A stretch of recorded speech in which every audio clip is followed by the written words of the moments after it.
What is going on YouTube? This is Ian King, aka Supra. Say Ian. So I'm going to be talking about how I finally attained top 0% Team CC and 7 Deadly Sins Grand Cross. And guess what? I'm 100% free to play. I'll be going over how I manage my resources in the game, different little strategies that I do, while showcasing my account at the same time. So let's start off this video right. We gotta flex that first purchase bonus. There it is, everyone. First purchase bonus banner right at the top there. Just to verify, we got it there too. So that's me flexing my banner.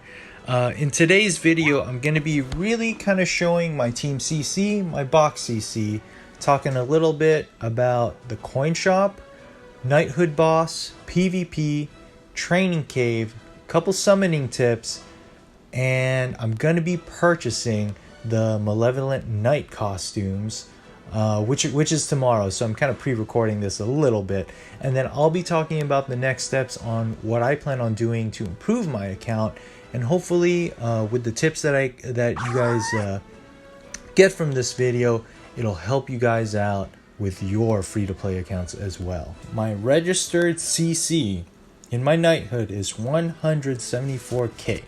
Pretty close to 175, but that puts me at top 0%. My box CC is a little low. It's about 1.4. I am really trying to push it up a little bit, and I'll go into that a little bit more. But let's hop into my PvP team here. So in Ungeared, the same team that I just registered is about 110k. So this is what I'm using in, and I'm relatively hitting Champ 1 and Champ 2 consistently with the Escanor Alt Rush composition here. For Elite, my Team CC is close to 178k. My Escanor is about 2.6 on alt level, Gother's 2.6, King is 3.6, Merlin is 1.6. My associations, my Green Gother, unfortunately I haven't maxed him out yet, so he's 5.6. Slater is 6.6. I got lucky with Blue Diane because she's 4.6 right now, and Arthur is 6.6. So that's a little bit about my team and their CC.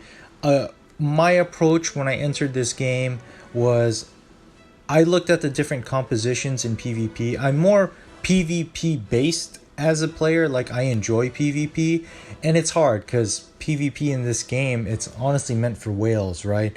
But I still have a good time. Like, I get happy when I just beat a whale. That's just me. That's kind of what motivates me to keep me going in this game. But I focused on doing research on what units were good for this game, and I noticed that Escanor, Gother, King, and Merlin, they all have a place in both PvP and PvE, right? You need one of these characters, at least two of these characters, let's say, for an alt rush composition, maybe even 3, right? Because Gother, King, you definitely need them. Escanor, he's my favorite character in the game, so I kind of, I kind of defaulted towards him, regardless whether he's good or not. But fortunately for me, he is good. And he works with this composition. So do your research. That's probably the best tip I could give on what units to invest in. Me personally, I went all in on these 4 units. So let's kind of hop into my box a little bit. My box isn't that great. I got level 40s here, level 50s, not too many URs. To be honest with you, I didn't start leveling up my box until this whole HP buff thing came out. Whoops, that's equipment. Until this HP buff thing really came out. So right now I'm trying to get that extra 1% boost in HP, because I think that may push me up to I don't know, maybe 179k, I assume. I'll let you guys know when I get there. But to boost my CC, I do put equipment on my units. Melly's got some equipment, but it's not a full set quite yet. But I have HP defense pretty much on all my units here, just to boost up my overall box CC. Here's a quick example of what my box units equipment look like. For the most part, it's all common gear, but it is HP defense. Eventually, what I'm planning on doing, which will have a dual purpose, right? So I use the units as storage for SSR equipment that I +5. So next time there's going to be a salvage event, I'll just unload it. But temporarily, they serve a purpose because they can boost up my overall box CC. It's pretty much HP defense on my king. It's all around 11%. You can see there. Then moving forward to my Escanor attack defense, around the same percentage. They're not the best rolls, but I got the appropriate substat that it needs to be. As for my Merlin here, I am running HP defense. So you're probably wondering why, but it's because on my Gother, I'm running attack defense. So the first 2 sets of gear that I got was 1 HP, 1 attack, and then I did the same thing, 1 HP, 1 attack. So that's why I have 4 total SSR gear sets, but then 2 are HP defense and then 2 are attack defense. But in PvP, no one really goes for Gother. So, so I might as well just have him running attack to just help me get a little boost in damage. My associations, they're just rocking uncommon and rare gear. So this is the gear that I used before I transitioned to SSR gear. And then right now I'm slowly transitioning my associations into SSR gear. I'm working on the left side, and then I'm going to be working on to the right side. So you'll see here I got some 5-star ones that I'm working on. And then my Slater, so this was my old King's necklace right here, had really low stats, and then I swapped out that gear. And this is my last association, which is Arthur. So mostly rare gear. And this, I think I just used this as a storage because it had a high stat, almost perfect. Here's a quick tip for all the free-to-play players out there. So as you know, SSR gear is the best. Well, UR gear is the best. But SSR gear does take a lot of time to level up. You have to invest anvils. Like, it's just a lot of work.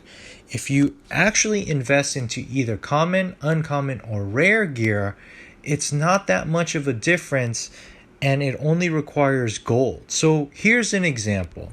Let me show you guys what my current HP is. My current HP is 118,000, right? And this is with full SSR. My belt is close to 11%. I got 2 bad rolls here, but the rest are decent. Now, here's a rare belt. This one is pushing 14% HP, which is ideally where you want to be for any piece of gear, right?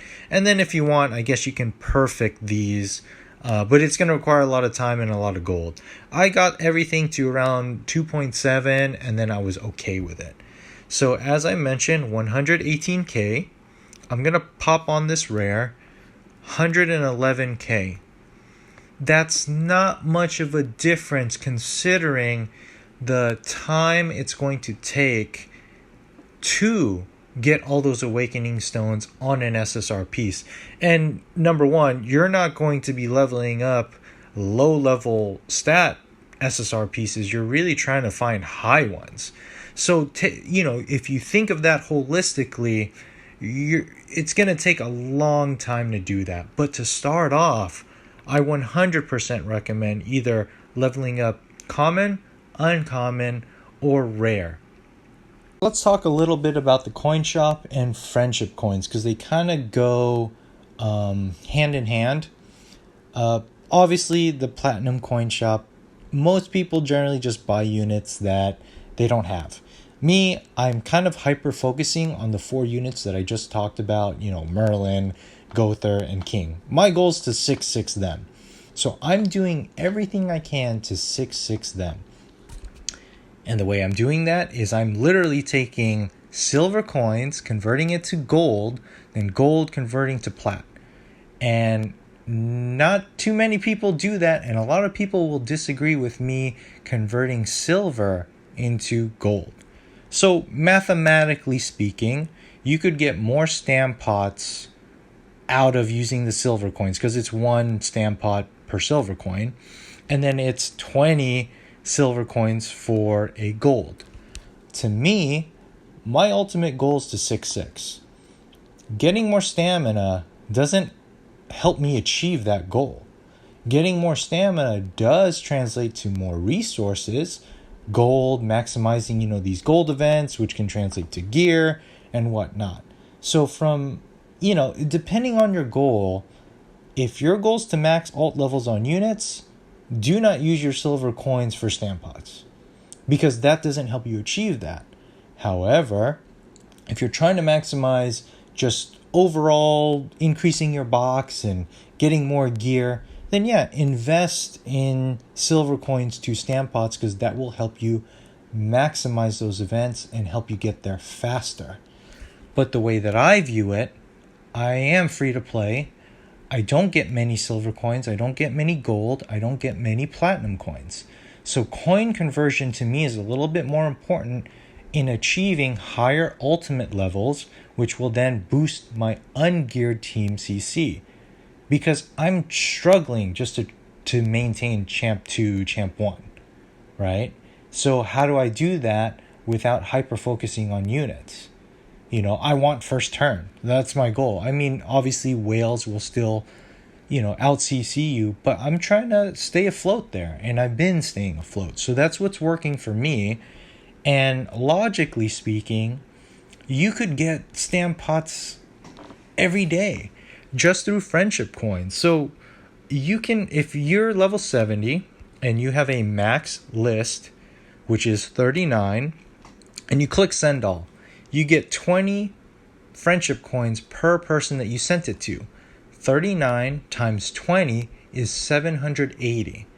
And then if they send it to you as well, you'll get 20 from them. And if they use your character, I think you get 10. But let's just say on average, you get 1,200 friendship coins. You can get 3 stamp pots. Plus the cooking daily gives you 2 additional ones. So 5 stamp pots a day multiplied by 1 week gives you 35 stamp pots. 35 stamp pots. That, to me, it's good enough. Right before an event, I'll save up a whole week's worth, and then I'll use it for farming.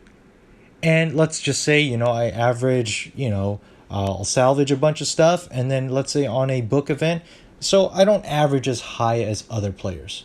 I'm actually okay with like 20 million gold or so, because I don't have enough, SR or SSR pendants to evolve my units. I don't have enough mats. You get what I'm saying? It's just like, generally speaking, I don't need that much gold. I need more anvils. I need more hammers. I need alt levels. That to me is what's helping me boost up my CC. Getting more mats is beneficial for your box, but you can still get those mats through saving your stamp pots during those events, and it's a free resource. Why spend a limited resource on a free resource when you can spend limited resources on another limited resource? That's more my viewpoint when it comes to silver coins. Not everyone's going to agree with me, and I did try it out, because it's one of those topics of discussion. So I did double my efficiency on the gold event because I did use some stamp pots, but 40 million or 50 million versus like the 20 to 25 that I average without spending silver coins, big deal. It's 50%. I'm at a point in my CC that having gold is just going to level up my associate units' gear, which doesn't even really contribute that much. It's minor CC gains until you start re-rolling to the higher rolls, which, let's be real, anvils and hammers are weighted higher to me than the gold. But other people do use that gold for the gear gacha, right? So that's one way too. You could do that. Me personally, I'm still gonna not use silver coins for stamp pots. Knighthood boss and knighthood coins. So let's talk about this a little bit. Obviously, you want to participate in your knighthood boss battles and you really want to get into a good knighthood. Number one, if you achieve the appropriate score, which is 1200, you get access to these anvils. I believe it's 50, and that along with anvils from PvP, you're pretty much set every week as long as you attain that. You'll continuously see gains in your team's overall CC over time. And also, if you have a high knighthood who places relatively high, you get what? Knighthood coins plus an SSR pendant. Now, hopping to the shop. So this is going to be a little topic of controversy as well. Generally, you want to go for the SSR pendants with your knighthood coins as a whole. A lot of people, again, 95% of people will probably tell you this.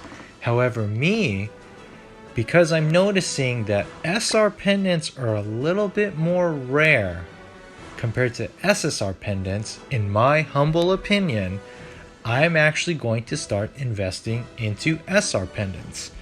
And I'm gonna buy one right now just to prove my point.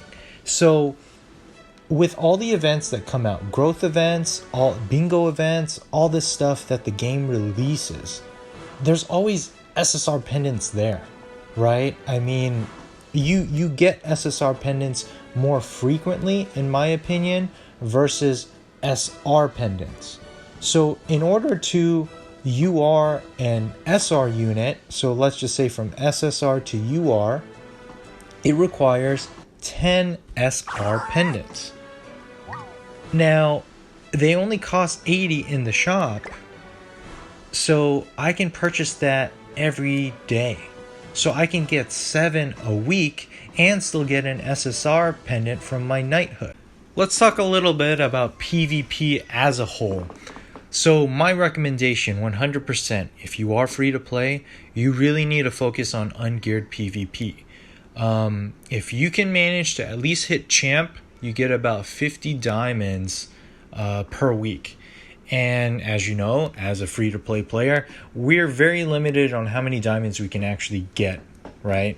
So unlike whales who can just buy whatever they want, and get these diamonds, we actually we're limited. Like, we can't just like bam, diamonds instantly, right? We actually have to save. We have to be conscious about it. So the way that I'm doing that is through ungeared PvP. Here's an example. I average about champ 1, champ 2. Last week I was champ 2. I got 56 diamonds. The previous week I got 60 diamonds. And the week before that, I was 60 diamonds again, so I was champ 1. So that's how I'm really staying afloat in this game. But what I was doing prior to that, before I hit, champ 2 and champ 1 on average, I invested into my main 4 units, their weapon cosmetics. So Escanor doesn't have anything here in the Fight Festival shop. Neither does Gother, but Merlin and King do, so I actually purchased that. You could see King's back up there, Merlin's over here. I even purchased King's Spear here, and then Merlin's Orb, and then even the UR weapons right here. This took a little bit longer.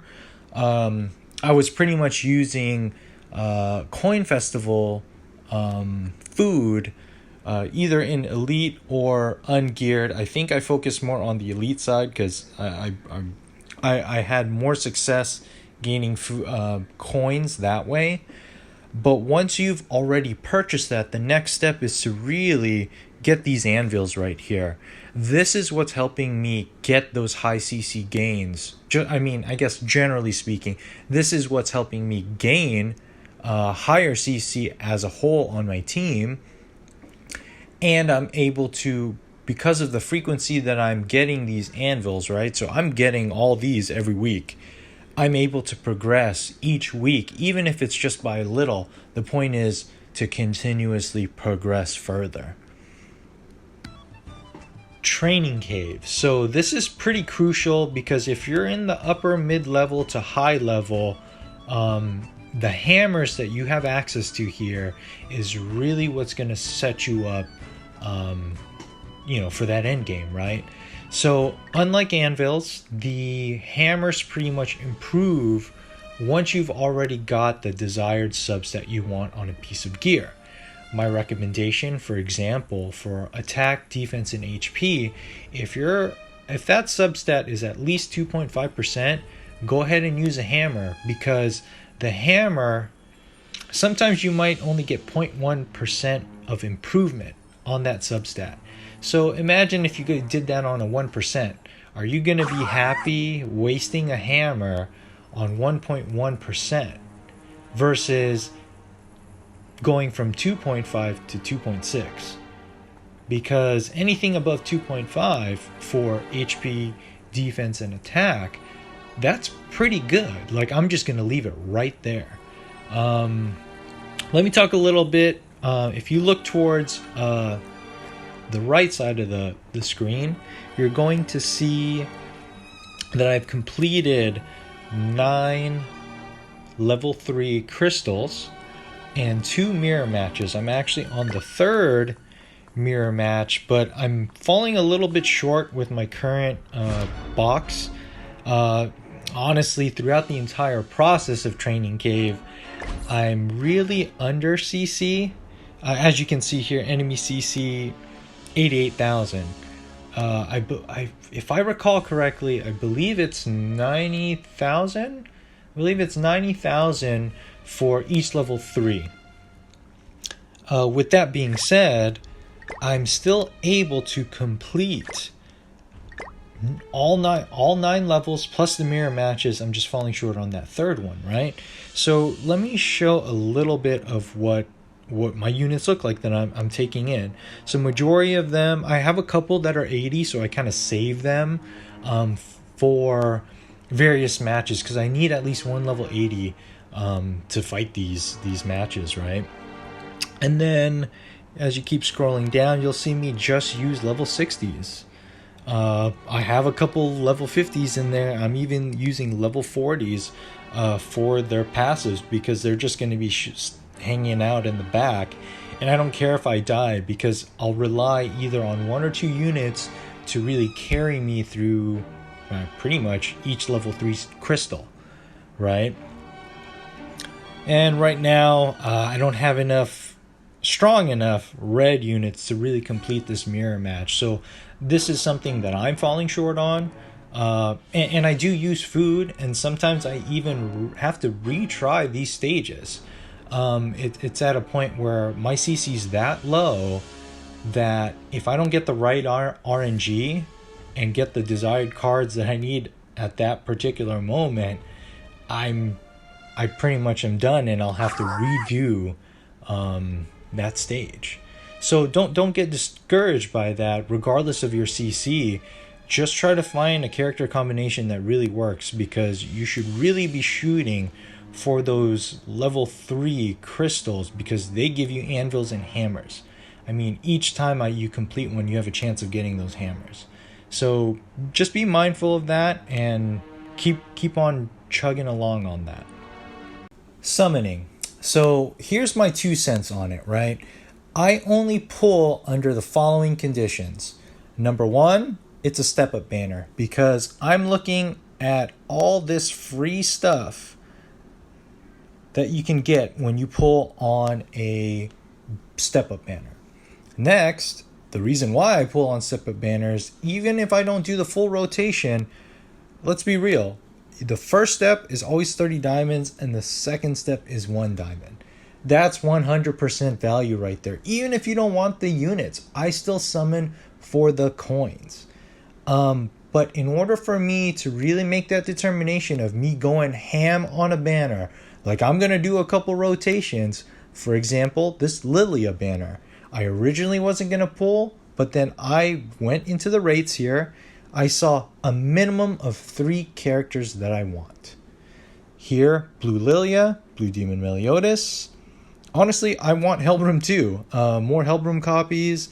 and Escanor. Like, my entire focus is Escanor, Merlin, Gother, King. Right? So of those 4 units, 3 of them are all coin shop, but Green Escanor I have to summon if I want more copies. And guess what? He's in this banner along with 3 other units that I actually want. So that was really what made the determining factor for me on going through with this banner. Unit wise, you really gotta be very smart in how you invest and really be ahead of the game. And what I mean by that is do your research and go YouTube some stuff on the Japan version where they have all these units that come out and see how strong they are. For example, I am going to aggressively save from this point moving forward for Lost Vein Meliodas and Blue Goddess Elizabeth. Why? Because they are top tier right now in Japan, and it's gonna happen. It's gonna be swinging over to us here on Global. So it's Tuesday. I did pre-record the training cave and the summoning tutorial previously. So before I purchase the Malevolent Knight costumes, I do want to check my CC. All right, so I'm at 110. And then I'm at 177. So let's see how much of a jump it'll be when I purchase. This is the moment of truth. I'm short 3 diamonds, but it's okay. I can purchase it in a couple days, or actually by tomorrow. But I'm gonna go all out right now. I'm gonna get the weapon for Gother and King. I'm gonna get their armors, and then I'll get King's headpiece. Boom. Bye-bye diamonds. Let's go.